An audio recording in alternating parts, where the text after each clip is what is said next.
Assalamualaikum. Thank you everyone for joining the Halal in Travel Global Summits hosted by Crescent Rating. Myself, the moderator, Muhammad Kamal, president of the Singapore Halal Culinary Federation. Our assistance is to excite the halal industry in terms of culinary application, which also include baking. We've been around for 12 years and we continue to strive and stay committed to excel the halal industries. Okay, right now we are going to introduce the topics and also the panelists. We have two exciting panelists. So we are going to share the three E's. They are educate, entertain, and engage under the title Feast for the Senses and integrating immersive gastronomy into travel experience.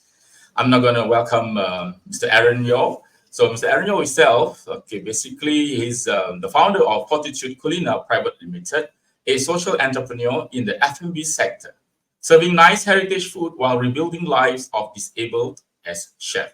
Later on, maybe he can share more. I think it's a bit too short, the one-liner. I'm sure it's so colorful, his background. Okay, let's welcome also another panelist, Adam Shah, very familiar household name in the industry for more than 10 years. He himself a content creator, the most sought-after content creator, leading the halal food blog. All right, so welcome, guys. Welcome, gentlemen, I would say, to the show. Thank you very much, Chef. Pleasure to be here. Yes, thanks, Chef. Thanks. Show like my podcast show like that. All right, so no worries. So I'm sure we were going to bounce off each other's in terms of the questions. So let's keep it flowing, keep it casual. Anyone can chip in and offer their input, their opinion, their views. Okay, we would like you to also share a bit more about yourself. Maybe now we can start. Welcome, Mr. Yeoh. You may take the floor. Oh, okay. Thanks, Chef. Yeah, so hi everyone. My name is Aaron. I have been in the social sector for slightly more than 10 years. And it was really a very unique chance for me to use F&B as a way to provide employment for the disabled. And when I use F&B as a platform to provide employment for the disabled, I was thinking, how can I distinguish myself other than the fact that I'm providing employment for the disabled, right? So I was thinking, what is missing actually in the food scene in the Singapore market, and what is something that all of us are looking out for. So I was thinking actually maybe heritage food, because less and less younger chefs are going into the hawker scene, because I think many young people think that being a hawker is tough, and the environment is hot, and it's not as sexy as wearing a tie and a suit and walking around the CBD area. That may be true to a certain sense, but in any case, I thought I should go to the route of focusing on heritage food because there is a gap there, and that could be my unique selling point. So I'm today working together with my chef and some external consultants to curate some heritage food that is less seen in the hawker centers, so that we can give the disabled chef a more unique selling proposition. Yeah. Thank you very much, Mr. Aaron. A few days ago, we had a dialogue session with the ministers, and among the invitees are those who are representing the hawker scene. We received UNESCO recognition, but at the same time, many camp also said that our hawker is a dying trade, which is a very tragic scene. All right, so it's a balancing act. We love our hawker food. We love to dine there because they are so-called representing us or how we were brought up, and they are so tasty for us. This is signature representation to the global market, to the world. But at the same time, not many want to pick up this trade. So we have to work hard, Mr. Aaron. We're gonna be with you. All right, I'll support you along the way. So let's see. Most welcome. Now let's welcome Adam Shah. Maybe he got more things to add. Any latest happening? Hello everyone. My name is Adam from the Halal Food Blog. Let me start by saying a big thank you to Crescent Rating for hosting us, and it's my honor to be in the presence of Mr. Chef Kamal and Mr. Aaron today as well, as we discuss this very interesting topic. I've actually been a food blogger. We're coming to our 12th year this year. Next month, actually, we celebrate our 12th anniversary. And for me, basically, the bottom line is I love food. I've learned to appreciate food heritage, culinary experiences, and my main aim actually is just to be able to share it, not just locally in Singapore, but to the region and hopefully to the world as well. Because as we all know, food is life, and there are so many interesting ways to appreciate it nowadays. So I hope we can add more value to these experiences for, especially for those who are traveling nowadays. Thank you very much, Adam Shah, the founder of Halal Food Blog. Of course, alongside the support of his wife, he can sustain his delivery. So apt because it's the digital age right now and accessible to all. So it's easier for us to appreciate the latest offerings, the brand new halal outlets and all that. So thanks to Mr. Adam Shah. Let's continue. All right, deliver the best to the industry. Now we are going to focus more. The topic basically touched on travel. We travel ourselves. Myself met Adam in Tokyo. Remember, sometime back, we met each other in Tokyo. Your whole family enjoying, I think, ramen or something. Yes, correct. At the expo, the food expo in the Halal Food Expo.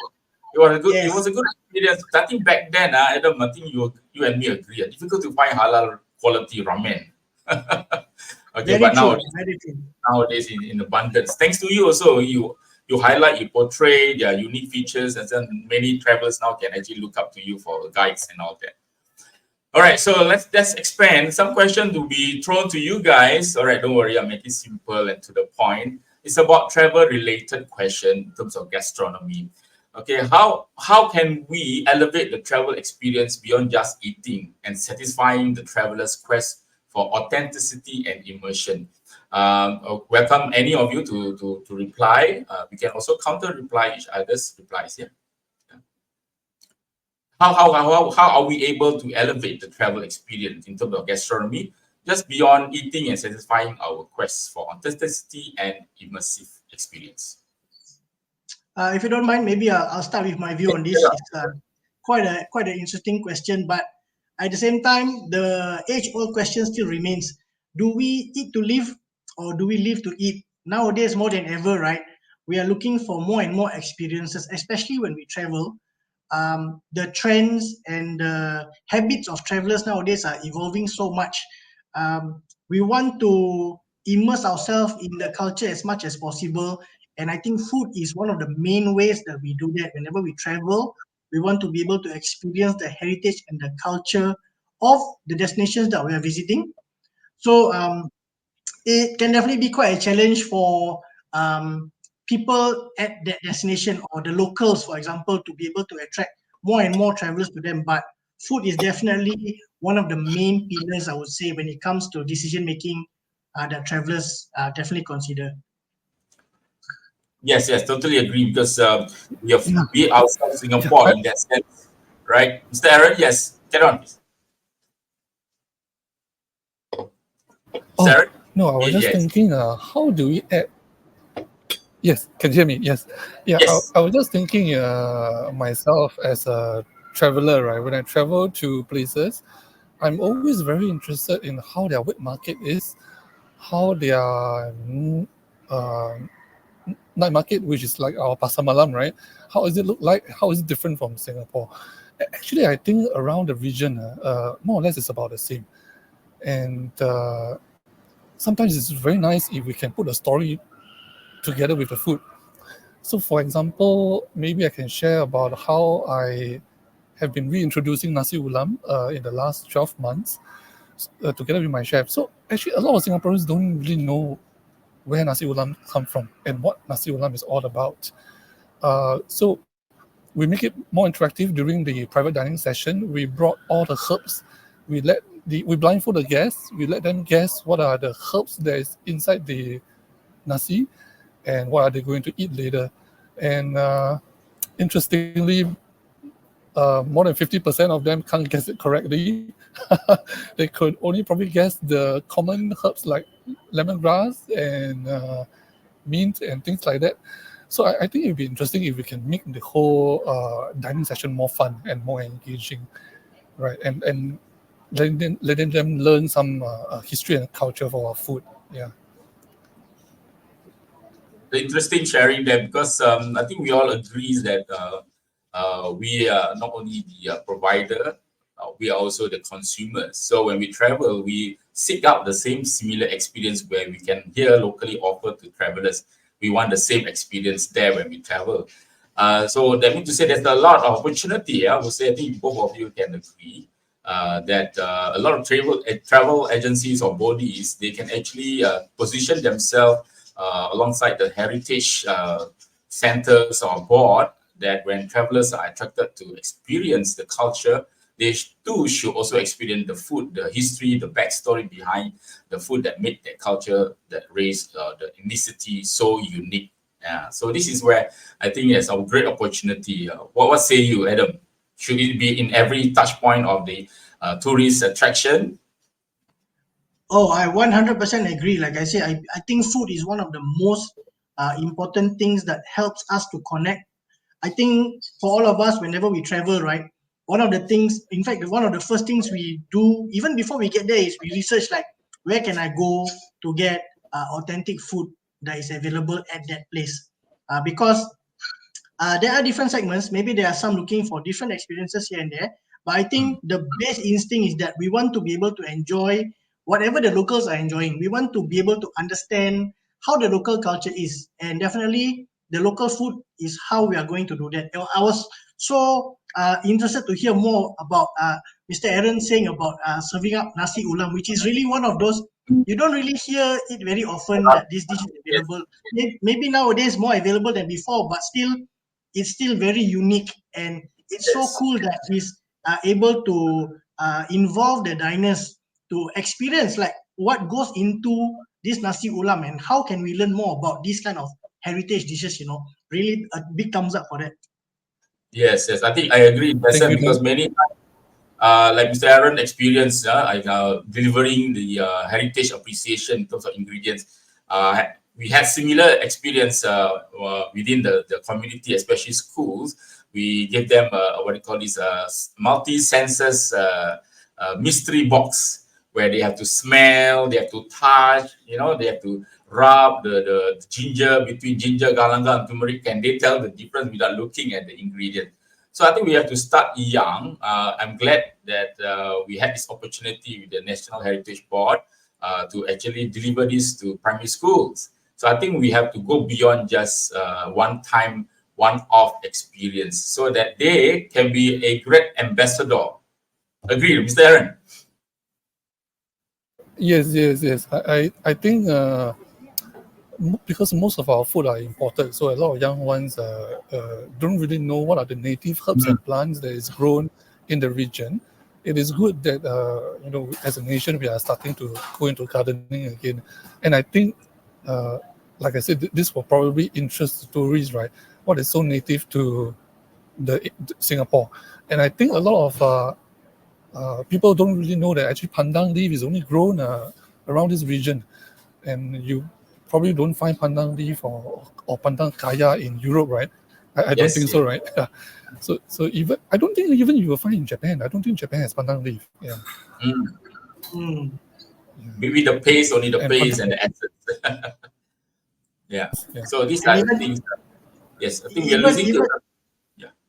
sorry, just to add something very interesting, that to add on to Mr. Aaron's point, you're right. Some of these local ingredients that we take for granted, like when you go traveling overseas, even like you say, even to somewhere else in Asia, same continent, but to Japan, either you can't find it, or when you can find it, it's so expensive because they have to import it from so far in. Yes. So we take it for granted. It's such a simple thing, pandan leaf, to us, like, oh, pandan leaf, but I mean, elsewhere it can be such a unique and rare ingredient.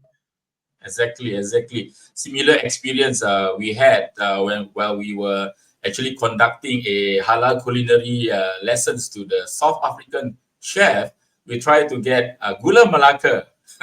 Not easy to get palm sugar gula melaka. We have to find our ways. End up we use jaggery sugar. So not too bad. We have to be creative. So these are the things that when travelers travel and experience the Singapore unique food, unique culture, they like to bring it back to their countries. And when the ingredients are not readily available or accessible, that helps them. Sorry, that basically does not help us to sustain the experience. So that they'll think of us, they will highlight our menus, our recipes. They spread. The word of mouth is very important to excite their friends, families to come to Singapore and experience our unique offerings. Awesome, awesome. Okay, so now traveling, right? Gastronomy, tourism, tag along. Nowadays, modern days, we hear so often the word sustainability, eco-friendly, less waste, eat clean, eat lean, something like that. So what do you think of the roles that sustainability play in this kind of context? How can we also promote eco-friendly dining experience and practices through traveling? Anyone? Yeah. Yes, so definitely sustainability and eco-friendly practices are at the forefront these days because we are definitely more knowledgeable now about how what are the effects of things like even in the food industry, for example, to be very straight to the point. We have several practices that we do have now, like bringing our own water bottle, for example, or bringing our own container. This is in a local context. Whenever we go to the hawker center now, we can bring our own container, and this helps to reduce um, how you say one-use plastics and unnecessary wastage. But to be very honest with you, the more I think about it and the more research I do, even though we have more options now in terms of how we can help the sustainability factor, right? It's still such a challenge, especially when it comes to on a global scale when we are traveling, because we may not be able to get access to these, for example, tools, these containers, for example. It's difficult for us to bring it there or difficult for us to find it there. And the cost may be also be very high for the vendors or the hawkers or the people who are selling street food, for example. For them Yes. to get something that is so-called more sustainable, the cost may be something a bit out of reach for them. So it definitely remains one of the biggest challenges in this industry, definitely for sure. Yep. Yep. Okay. Totally agree. So these are the things: the use of the container, the packaging plays a part. Some countries are very strict, no plastics. Now Singapore moving towards that direction. You have to pay for plastic carrier, all right, which is a good practice. They see numbers dropping, but beyond that, the use of plastics in other means, other form at home. Also, we need to calculate that, yeah, so that we can actually wholesomely say we are towards eco-sustainable practices. Mr. Aaron, when you continue to rebuild life through application, cooking, and all that, what are the on the side things that you also inculcate in your deliveries to ensure it is towards eco-friendliness and sustainability or circular economy? So I recently just shifted my kitchen from Bras Brasa to Mountbatten. When I was at Bras Brasa, I tried to build a food circularity system where the kitchen waste, which are mainly the vegetable waste, goes into a compost, Of course, and the yes. compost goes back to the garden where I grow my herbs for my nasi ulam. Right. Awesome. Um, and of course, I try to educate diners that, hey, actually, all the herbs that you're eating is somewhat organic because it is a full circularity system, right? Yeah. Correct. So I think food is a very good touch point because day in day out we need at least 2 meals a day, and it's a very good form. It's a very good platform to educate people about sustainability. So now I shift to Mountbatten. I'm also trying to rebuild that whole food circularity system. Actually, it's not easy because to build that whole system, you start from the kitchen, right?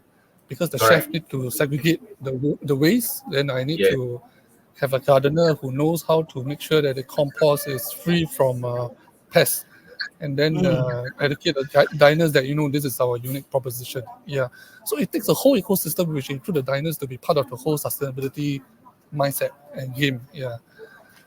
Yeah, so I think it's good to use food as a platform to talk about sustainability just beyond the plastic and all this. Yeah. Indeed, indeed. So I think it's important that we rope in everybody, the diners, the consumers. They have a role to play in ensuring sustainability. I think more of such practices or availability in terms of for them to experience, then it will help to translate to a better dining experience. Not only that, it will be more cost effective. We are not here to disrupt any businesses that is going to affect the ecosystem, but I think it's something for them to also be creative to consider what are ways to ensure that the consumers are on top of the current practices. You can fit the needs, right? Yeah. Okay. Oh, so chef, Uh, sorry. yes. Oh, another thing to add, I think there should also be maybe more training in the culinary industry for chef to be able to be more creative.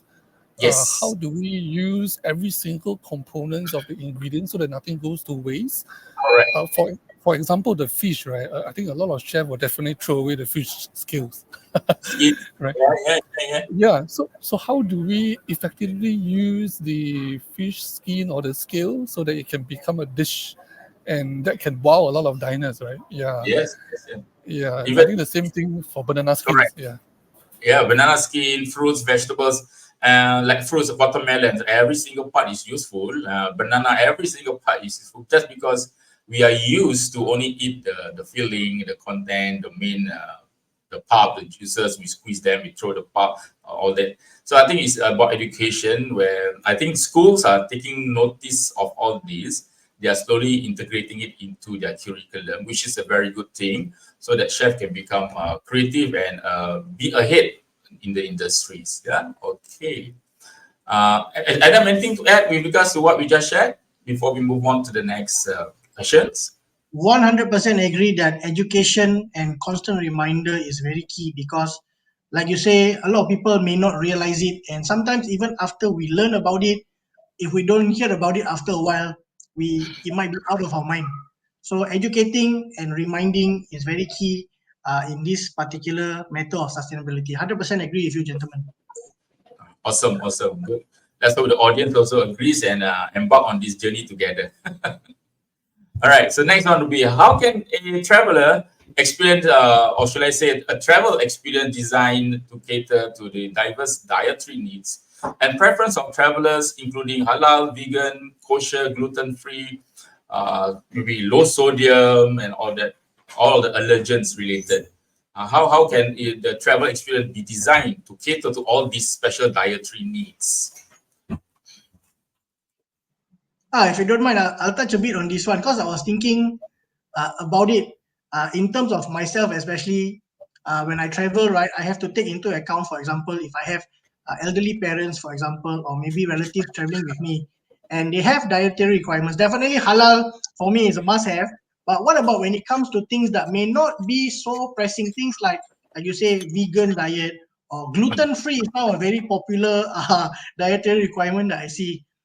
So I think for the more, how you say, obvious or popular things like halal travel, halal tourism, I think so there is more demand for that. Mm, And more travel providers, for example, are able to cater because they can cater the tour to ensure that the food is all halal, for example.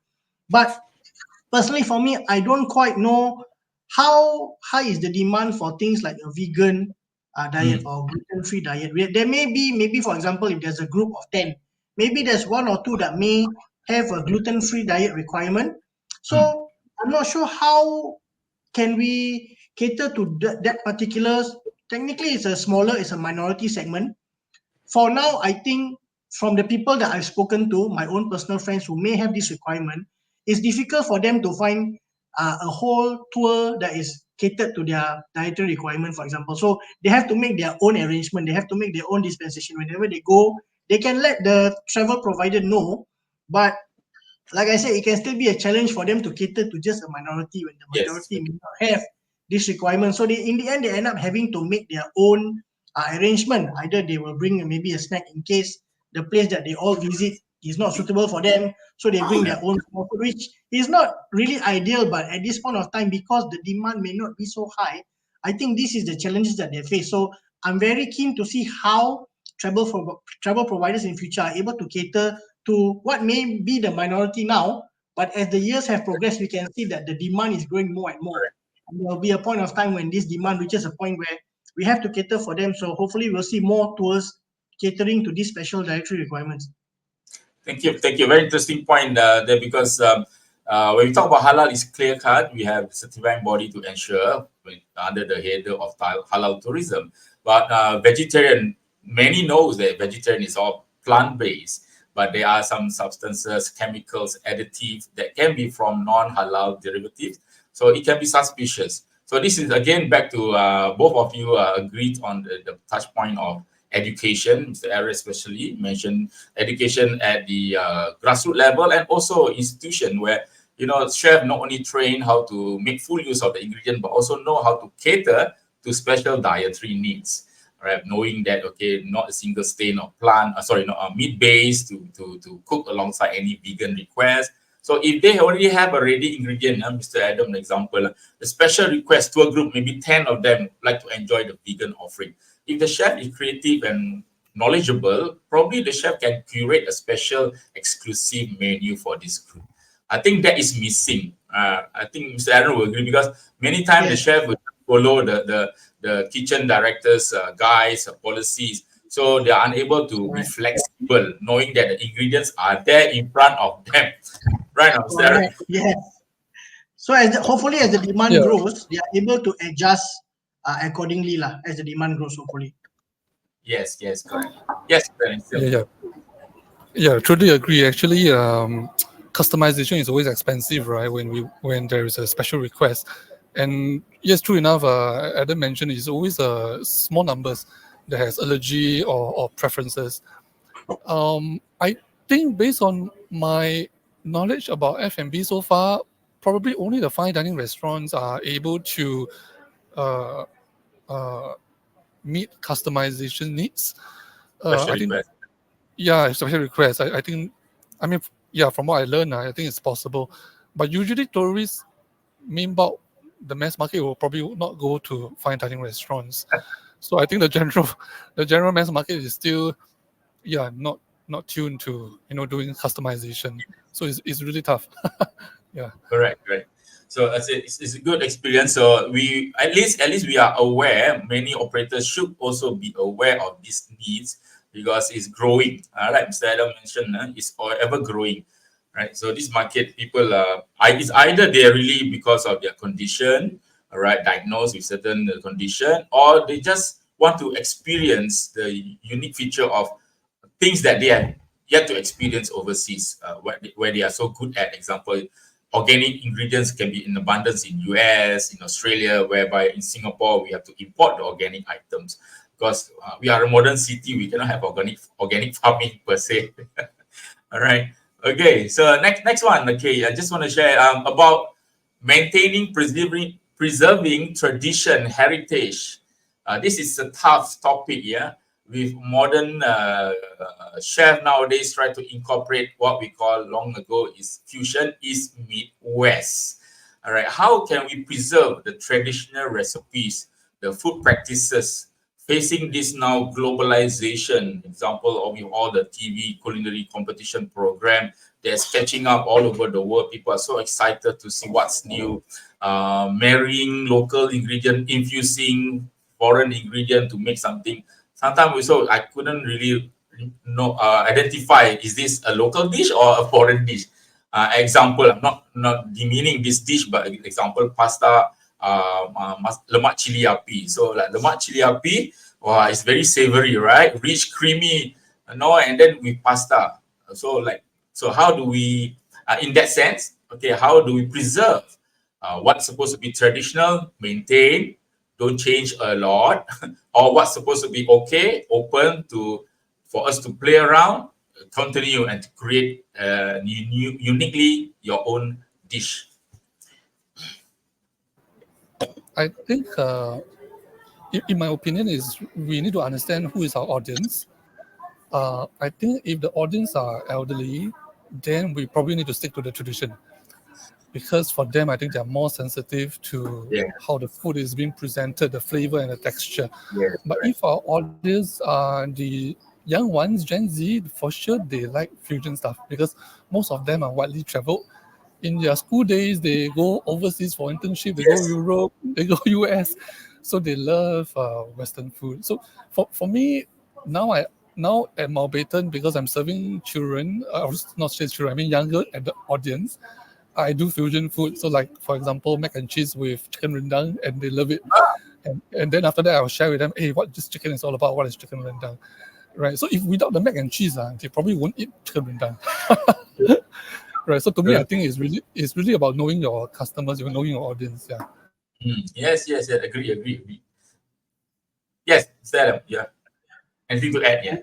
Yes, definitely 100% agree with Chef Aaron, because I think so. The challenge is the younger generations, right? These are the ones that may not know or may not have experienced what really is our heritage food or our traditional dishes. For example, like you say, rendang, or even like you mentioned, lemak cili padi, for example. So, because nowadays, the newer generation, because they've never experienced it, we have to adapt. We have to try and find ways that we can get them to experience it and find a way to incorporate it into their dishes. Like you say, lemak cili padi pasta. I'm very sure there are some people who would never have ever tasted that flavor of lemak cili padi if it was not in a pasta form, because maybe it may not be to their liking. They are more inclined towards, for example, Western cuisine. So Yes. incorporating like rendang to mac and cheese, or lemak cili padi to pasta.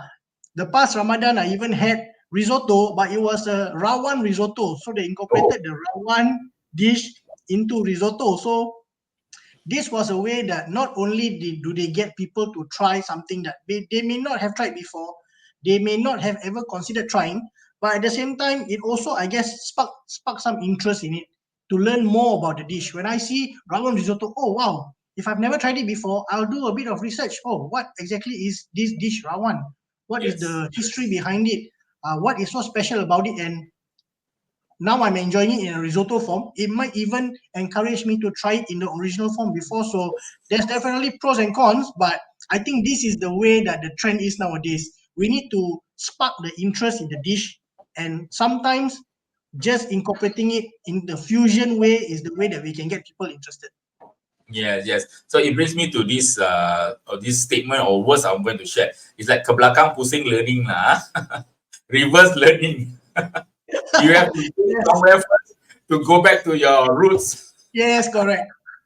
But we have to do whatever it takes to anchor them, to tell them, look, we are glad you enjoy this mac and cheese rendang, this pasta, lemak cili api. But do know that this is actually our tradition. It's easy also to migrate to upgrade. I won't say upgrade, to migrate or to try out, because rice and risotto, they are not too far off, right? Yellow noodle, vermicelli, glass noodle, not too far off from pasta or the rice noodle. So it's easy to do that kind of shift or transition. But if you totally shift the whole menu upside down and call it local dish, I think it's gonna really rub wrongly with all That's a bit the tough. Yeah, purists lah, the purists. We are 100% very agree. very stubborn when it comes to our identity, our cuisine, especially local. We have Peranakan, we have Malay, Indian, Chinese, and Eurasian, and all that. So we are okay. If you ask me, I'm not Gen Z, but I think because I have my family, young daughters, they love to add sliced cheese in their instant noodle. So I was like, we never thought of this. Aaron, Yeah, our younger days, we never thought adding cheese to our instant noodle. I think the most we add was tomato, ketchup, and also chili sauce. mm, But cheese, who would have thought?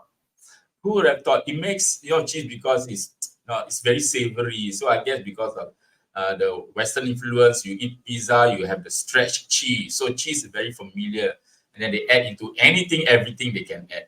So I think what we can look forward to is to guide them is don't add anything to anything. Okay, try to Mm. maintain as much lah. That is a quarter or major or the ingredients local. Maintain that, and you can exercise substitute rice, risotto, noodles, pastas, and all that. Right. Mm. So yeah. to True. share, very interesting. Okay, Yeah. I'll bring the next. Yes. Want to add something, Chef Aaron? Oh no, I was just agreeing that actually it's really important to maintain our heritage because food actually illustrates a country's identity, right? Yes. So if we talk about traveling, right, I think as a traveler, I'm also really curious about other people's identity. So if we don't feature our heritage dish in the common places, I think it will make Singapore quite a dull place, and probably no tourists will want to come. I think tourists come to Singapore not just because of the weather. I believe it's also because we're a melting pot of different food culture, right? Yeah. So we need to see more of rendang, nasi ulam, ayam buah keluak in hawker centers. Yeah, I agree. Yeah, ayam buah keluar, even the kaya toast also very signature, So I had a session in one of the experience I had was delivering Singapore food, okay, culinary experience Singapore food live, Dubai TV live. So we cook daging kicap, we cook chili crab, virgin Singapore sling, teh tarik, and also kaya toast. Not forgetting Hainanese chicken rice. Sounds So the awesome. so the Middle East audience able to really what is all these dishes that I've never experienced. So we are showcasing Singapore unique creation across all ethnicity. So that is a unique feature. But hopefully it's continuing in terms of every set opportunity we can have, lah. Not one time off, then it dies off naturally. So I think we have where we are in a position to actually push this forward and be aggressive about it also. We do not want the hawker to die off. We do not want our heritage cuisine being hijacked and turned into something, unrecognizable rojak. We Yeah, love I our think it's definitely important for us to reintroduce the traditional foods so that people are familiar with it. But at the same time, no matter what fusion you want to try, I think it's always important that we respect the original dish itself. I think that's very important. So you yes, can you can give us a variation, give us your take on it. But I think as long as you show it respect, right? I think yes, even the purists also cannot find fault with you because you're just trying to elevate what the original dish was and share it with more people. yes. I think that is important. Of course, when we talk about conversion, meaning to say from non-halal, yeah, and a recipe with non-halal ingredient to halal, I think is fair because the identity, the backstory, we still appreciate, and then we also can enjoy our own ways. Like example, tiramisu.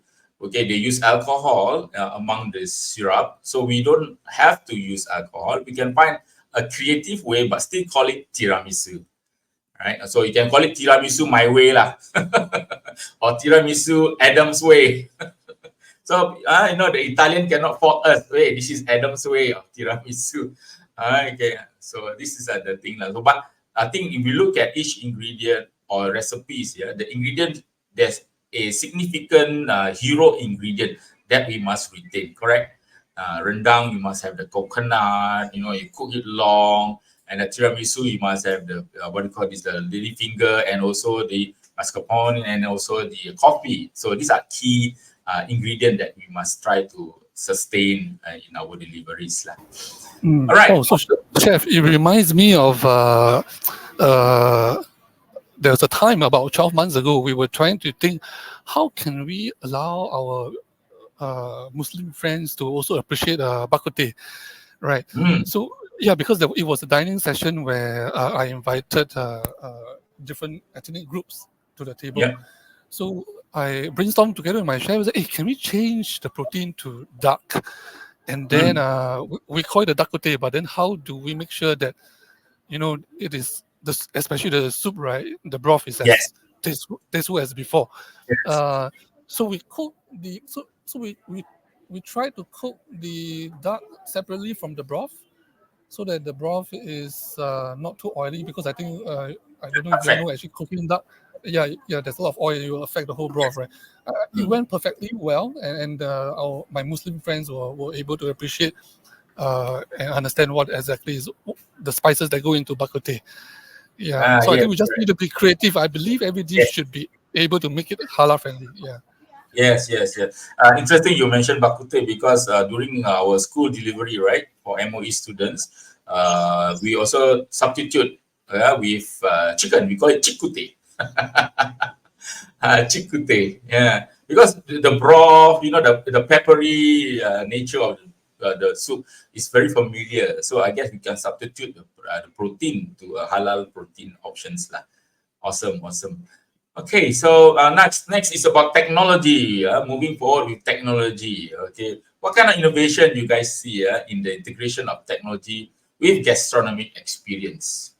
So it can be personalized and stay engaging. Yes, and anyone here. Oh, sorry, maybe I go first. Yes, Yeah, yes. for me, technology is very important because I hire person with disability as chefs, and their productivity is definitely lower than any other chefs. So for me, I leverage on whatever technology that is available to me to augment their capabilities. So, for example, the kitchen display system that is able to see the customer orders. There Ah, is SS, there is I'm working with my software developer to inbuild accessibility features. Yeah, so ah, that my chef they are able to use the system, right? And of course, I will also use automatic stir fryer. I ah, also use vegetable cutters. So all this will speed up the process. So these are very important because for me, I need to also compete with other F&B owners mm, so that we're on par, right? right. And I can continue to provide the employment for the disabled. So technology to me is very, very important. But of course, it has to be affordable. Yes, Yeah. at the end of the day, it's about And cost. Yeah. yeah, at end of the day, is also about the food texture and flavors. Mm, Technology should not totally replace the chef, because end of the yes. day, the chef makes the decision whether or not should I add in more salt, should I add in more herbs, because this is what the robots and the technology can do, right? They still cannot smell, they cannot Yeah. taste the texture. Yeah, Yes. so it needs to work They- alongside, not to replace. Yeah. correct. Correct. They have a sensor, but not human-like sensory to tell whether this is salty, this is under seasoned. Yeah. This is not yet aromatic enough. So that's all. They have timing related sensor and also in terms of volume, whether it's too smoky and all that. But they do help us to increase our efficiency. They are not there, as what Mr. Chef Aaron mentioned, is they are not there to replace the workforce, the labor. They are to enhance and complement. I think many of those who are skeptics, early skeptics, they think this is costly. Not only that, they are here to replace. So it's not about replacement; it's about complementing, and also for you to pick up other new skills, so you also can complement your dynamics. I think that is key element that we should share with them. Yes, startup, anything to relate to integration of technology? Yeah, definitely. But let me start by saying that just listening to Chef Aaron and Chef Kamal talking about how technology is helping in the kitchen, for me as a consumer, I would never have thought of this. So it's so interesting to realize that, wow, you're right. Even in the kitchen, there's so many ways that technology can help to improve, not replace, but improve the Yeah. experience of both in the kitchen as well. So something for us consumers to think about whenever we are dining out also. Very interesting, gentlemen. But for me as a consumer, right, when we're talking about technology, as a consumer, as a traveler, right, there's been so many advancements even in the past few years, right?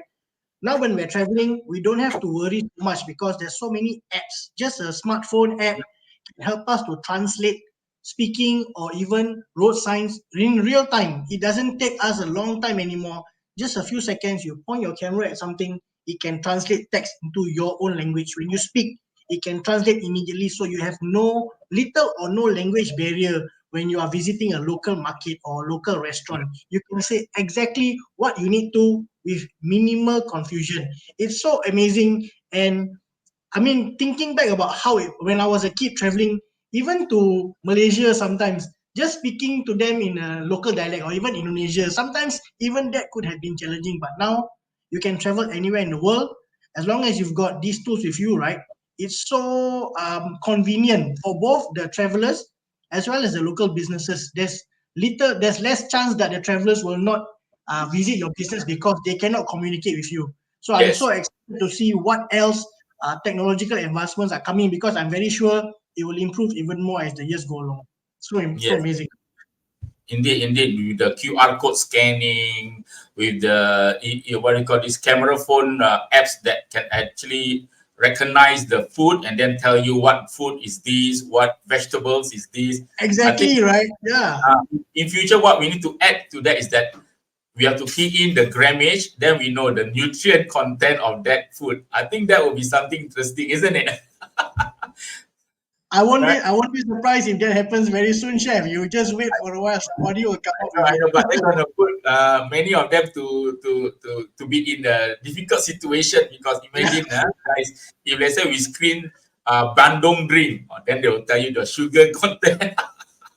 Then the Bandung stall owner operator will be very angry with these apps.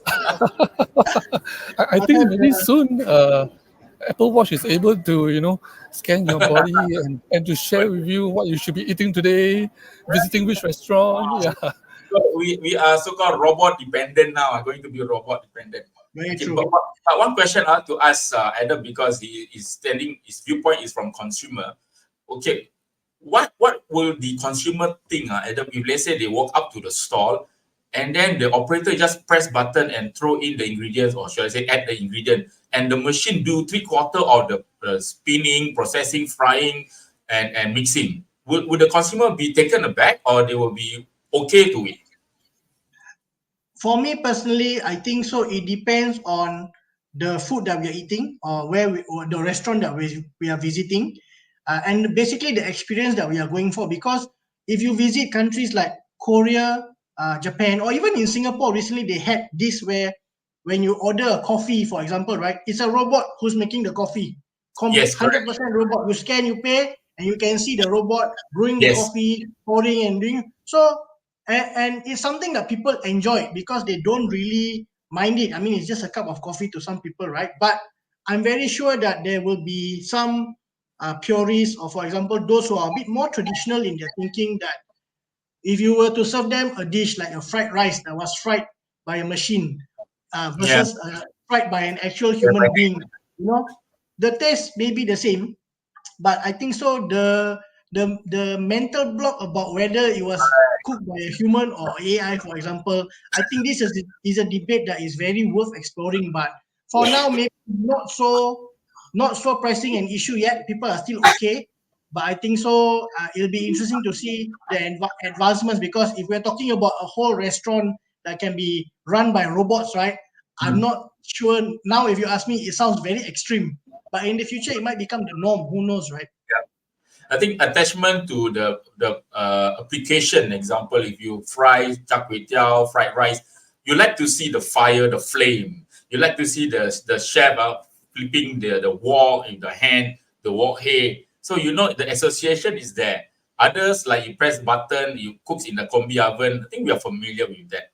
Okay, like example, if you are a mixologist, you do your flare, you throw the scoop of ice, you fling your cups and glass or mugs. It's a showpiece that it tags along a novelty that tags along with the presentation. When that is missing, a robot just pour the syrup and ice and shake and then serve you. Something is missing. All right. So Yeah. I think that aspect or that element, I guess I agree with you. It takes time, but I think people like to maintain that kind of showmanship lah. I think there are some things that no matter how awesome robot and technology can be, I think that there are just some things that a human will always be able to give that a robot will not be able to. That human touch, like how they fry their char kway teow Yeah, to correct. incorporate the wok hay, how Correct. they do teh tarik. Cool. Yeah. How So high they pull? exactly. So how is the robot? Maybe he can pull, but will it be better than how the mama pull for me the teh tarik? It depends. Really So depends. I guess you have to really develop a human-like robot wearing the sarong and the good morning towel, and the singlet. Chef Aaron, the singlet and the signature good morning towel. I think people can slowly the transition could be okay lah later on. But only Yeah. the human. I think what is hopeful for me is that I mean, truly is difficult to hire people in the back of the house, right?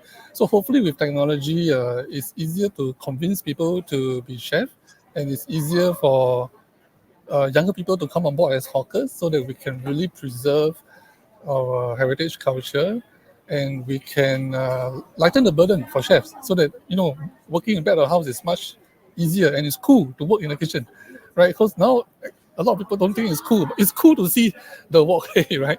The, Yeah. the But the yeah, but hours it's not cool to very really high. work. Yes.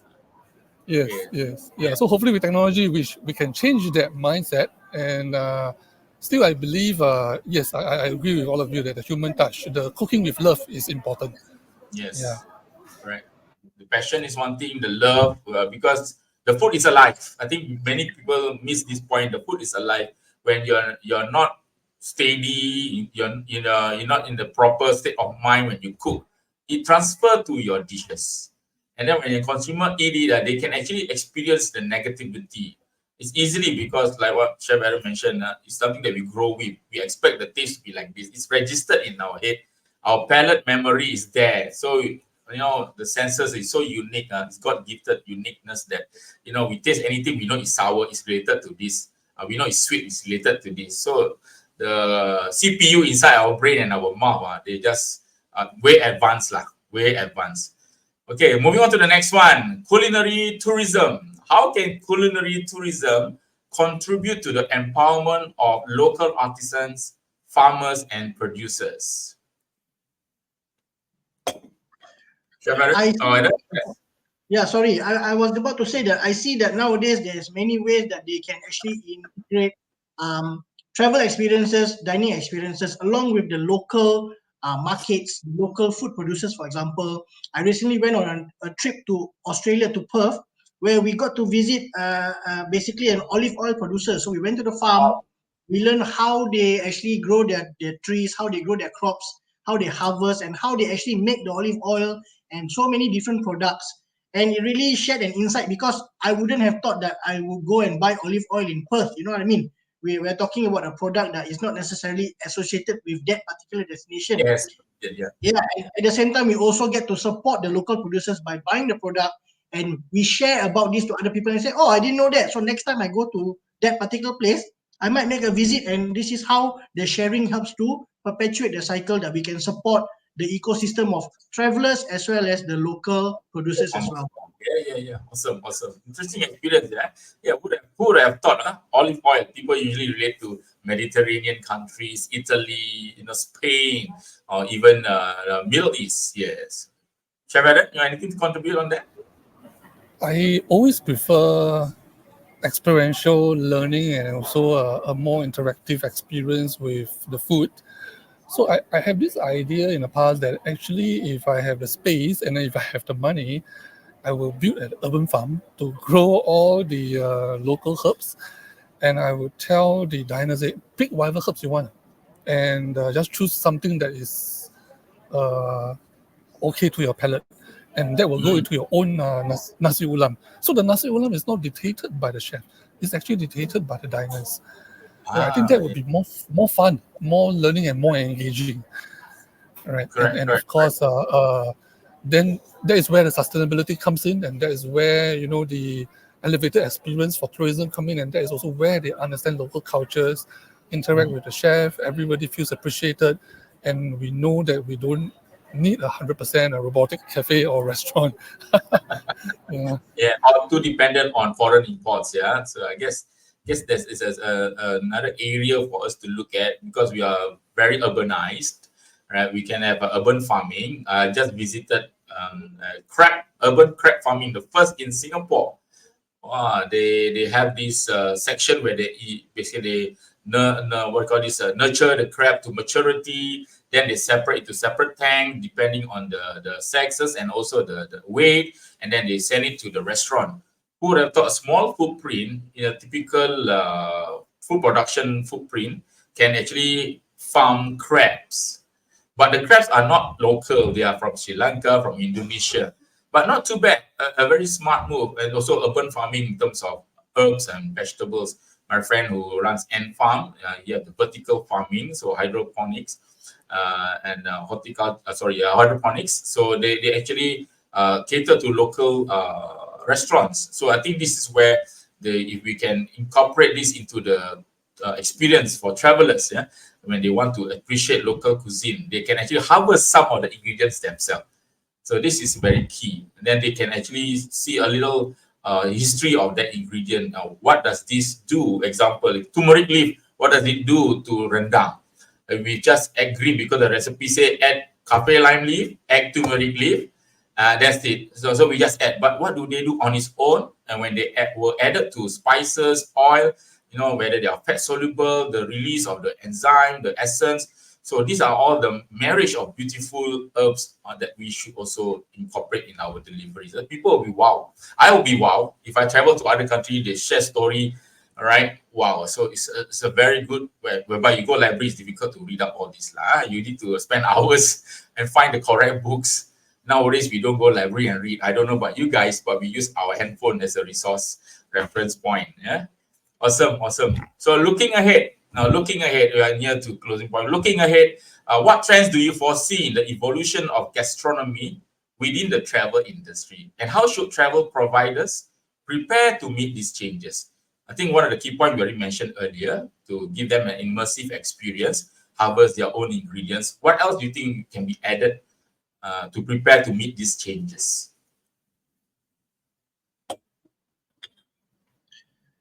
So for me personally, as a consumer and looking forward to more travel, especially you can see post-COVID, right? The travel industry has definitely been picking up steadily over the years.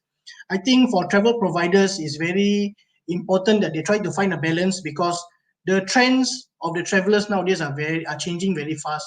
With social media and the internet, right? The travelers are very savvy. They know what they want, and it may be a challenge for as a travel provider to try to keep up with the trends, but at least they need to try because if they can do that, they can strike a balance. This is what will help not only provide an enjoyable experience to the travelers, but hopefully this will also bring more tourism, more business to them, to the local community, to the local producers. So it's not free and easy sailing, let's put it that way. But I'm very confident that the industry will continue to thrive, and I'm looking forward to seeing more and more travel trends in the future. Awesome. Thank you very much for your sharing, Mr. Adam. Chef Aaron, yes. I think I put myself in the shoes of being a traveler. I think in recent years I prefer to have more personalized experience for my family because I have 2 kids, right? And I want them to really learn about culture of other countries. I don't know whether is this the trend, but when I check in with other friends who also have kids, quite similar thoughts that we have is really about culture and heritage learning. Yeah, so I hope that Singapore also will embrace this, able to provide more customized experience where we blend in food, culture, identity, and also arts, because food, we need to be creative, right? That's why it's called culinary arts. Yeah. Yes. Yes, thank you. Yes, I think we should not only sustain but enhance whatever offerings we have that bring beneficial to the locals and also to travelers. It should stay that way and grow at the same time, so we can benefit and our children can benefit from this current experience, so they can tell the story, continue to share the beautiful story, the histories behind all this experience. It should stay as a mainstream, I would say. All right. Thank you very much, gentlemen. Thank you, Chef Aaron. Thank you, Adam, for your time. And thank you, dear audience, for participating and listening. I hope you benefit from this experience as much as we enjoy. All right. Sharing with you. Times are limited. How we wish we can continue for another hours. But over coffee, maybe over teh tarik. And also over your nasi ulam, Chef Aaron. All right, do look us up to find out more about Chef Aaron's activities. And Adam, follow him. All right, it's Halal Food Blog.